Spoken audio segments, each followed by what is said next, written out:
Hello everyone, I'm Dr. Vaishali Giri. I'm a fertility consultant and an obstetrician gynecologist practicing in Pune, Kharadi. Today I will be talking about a very important topic, that is IUI.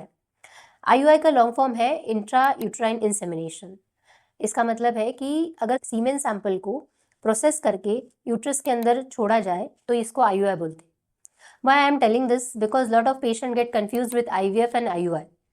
IUI में सीमेन sample को अंदर डाला जाता है and IVF में एक readymade embryo मतलब जो भ्रूण होता है उसको अंदर छोड़ा जाता है। IUI किसके लिए रिकमेंडेड है? सबसे पहले हमें ये देखना चाहिए कि एक इंडिविजुअलाइज्ड अप्रोच हो। हर किसी को सिंपल तरीके से अगर प्रेगनेंसी नहीं होती है तो IUI नहीं सजेस्ट कर सकते।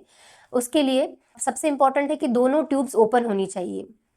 माइल्ड मेल इनफर्टिलिटी, जिसका मतलब है कि सीमेन पैरामीटर में थोड़े थोड़े खराबी है, नॉट बहुत ज़्यादा अगर खराब सैंपल है तो IUI सक्सेसफुल नहीं होगा। और ओवेरियन रिजर्व अच्छा होना चाहिए। IUI की प्रोसीजर 2 हिस्सों में बांटी जाती है।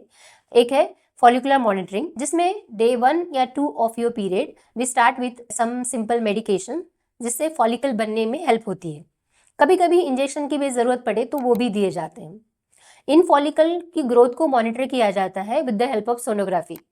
और जब ये फॉलिकल अच्छे साइज के या मैच्योर हो जाए तो उनको रप्चर होने के लिए एक इंजेक्शन देते हैं।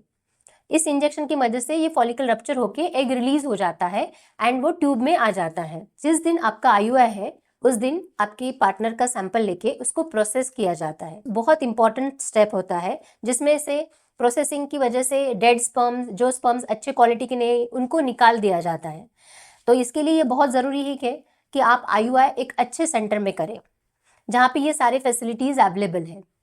और उस दिन ये IUI का सैंपल छोटे से एक कैथेटर्स में लोड करके उसको यूट्रस के अंदर छोड़ा जाता है।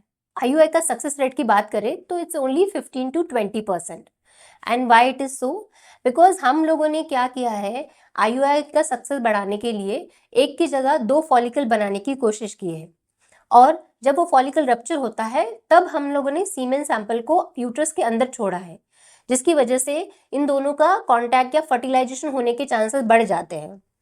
बट फर्टिलाइजेशन होना, इम्प्लांटेशन होना, ये सब नेचुरली हो रहा है। तो इसकी वजह से इसका सक्सेस रेट जिस तरह IVF का सक्सेस रेट 35 to 45% है, ये नहीं हो सकता। इसमें एक बार IUI होने के बाद आपको 10 से 15 मिनट वहाँ पे लेटने के लिए कहा जाता है एंड देन उसके बाद आप सारी चीज़ें जैसे आप पहले करते थे वैसे कर सकते हैं। कोई भी बेड रेस्ट की ज़रूरत नहीं है, ये प्रोसीजर भी पेनफुल नहीं होता है और आप ऑफिस भी जा सकते हैं। 15 दिन के बाद आपको बुलाया जाता है विथ यूरिन प्रेगनेंसी टेस्ट, जिसमें पता चलेगा कि IUI सक्सेसफुल हुआ या नहीं हुआ। इसके बाद आपको अगर IUI सक्सेसफुल हुआ तो कुछ प्रेगनेंसी सपोर्ट मेडिकेशन देंगे, अगर नहीं हुआ तो पीरियड्स के सेकेंड डे से हम लोग फिर से वही प्रोसीजर स्टार्ट कर सकते हैं। जैसे मैंने बोला IUI का सक्सेस रेट 15 to 20% है। इसके लिए कभी भी एक IUI में वो सक्सेसफुल होगा इसके चांसेस नहीं है। 2 या 3 IUI हम लोग सजेस्ट करते हैं। इसका मतलब है अगर मैं 100 लोगों में IUI करूंगी तो 15 या 20 लोगों में ही वो पॉजिटिव आने के चांसेस है।